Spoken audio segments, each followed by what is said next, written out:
అనుదినమన్న శ్రోతలకు మన ప్రభువును రక్షకుడై ఉన్న యేసుక్రీస్తు సరిసాటి లేని మహా గొప్ప పరిశుద్ధమైన నామం నందు శుభములు. నేడు 2025 సంవత్సరము జనవరి మాసము 30వ తారీఖు గురువారం నాటి ధ్యానాంశము, దేవుని చిత్తమునందు నిలిచి ఉండుడి. యోహాను రాసిన మొదటి పత్రిక 2వ అధ్యాయము 17వ వచనమందు, లోకమును దాని ఆశయు గతించిపోవుచున్నవి గాని దేవుని చిత్తమును జరిగించువాడు నిరంతరమును నిలుచును. బైబిల్ గ్రంథమునందు నిరంతరము ఉండేటువంటి ఆశీర్వాదమును గూర్చి వ్రాయబడి ఉన్నది.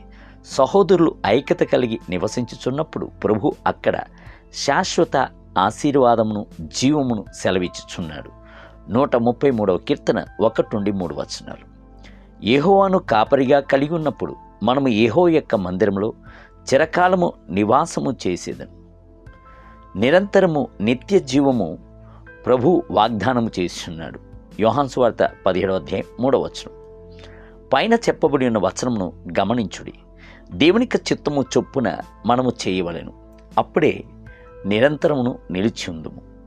యేసు క్రీస్తు ఈ భూమి మీదకి వచ్చిన ఉద్దేశమే దైవ చిత్తమును ఎలాగూ నెరవేర్చవలెను అను సంగతిని మనకు బోధించడం కొరకే.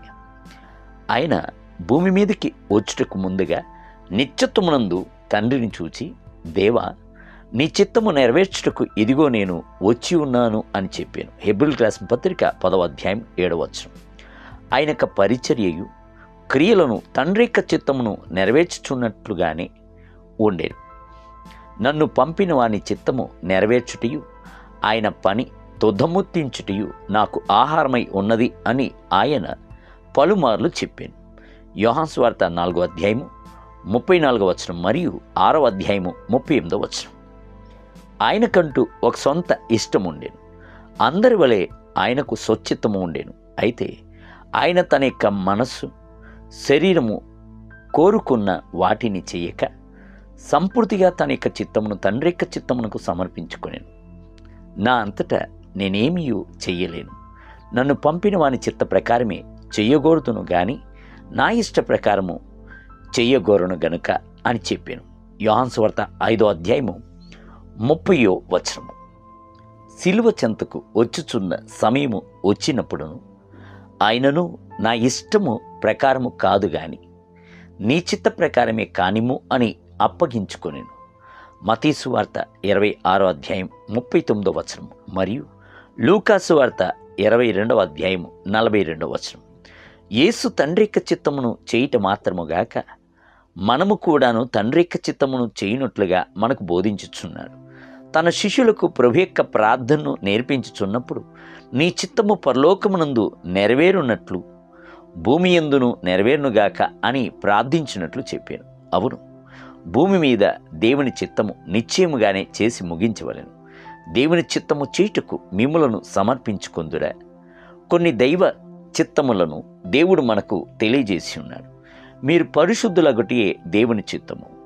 తెస్సలోనికి రాసిన మొదటి పత్రిక 4వ అధ్యాయం 3వ వచనం. ప్రతి విషయం నందును కృతజ్ఞతాస్తుతులు చెల్లించుడి, ఇలాగూ చేయుట క్రీస్తు యేసునందు మీ విషయంలో దేవుని చిత్తము. తెస్సలోనికి రాసిన మొదటి పత్రిక 5వ అధ్యాయం 18వ వచనం. అజ్ఞానముగా మాట్లాడు మూర్ఖుల నోరు మూయుట దేవుని చిత్తము. పేతురు రాసిన మొదటి పత్రిక 2వ అధ్యాయము 15వ వచనం. దేవుని బిడ్డలారా, బైబిల్ గ్రంథమును చదివి దాని ప్రకారము నడువుడి. ప్రభు తన చిత్తం యొక్క కేంద్రమునందు మిమ్ములను కాపాడుకొనును. నేటి ధ్యానమునకై తన యజమాని చిత్తం ఎరిగి ఉండియు సిద్ధపడక అతని చిత్తము చొప్పున జరిగింపక ఉండు దాసునికి అనేకమైన దెబ్బలు తలుగును. లూకా సువార్త 12వ అధ్యాయము 47వ వచనం.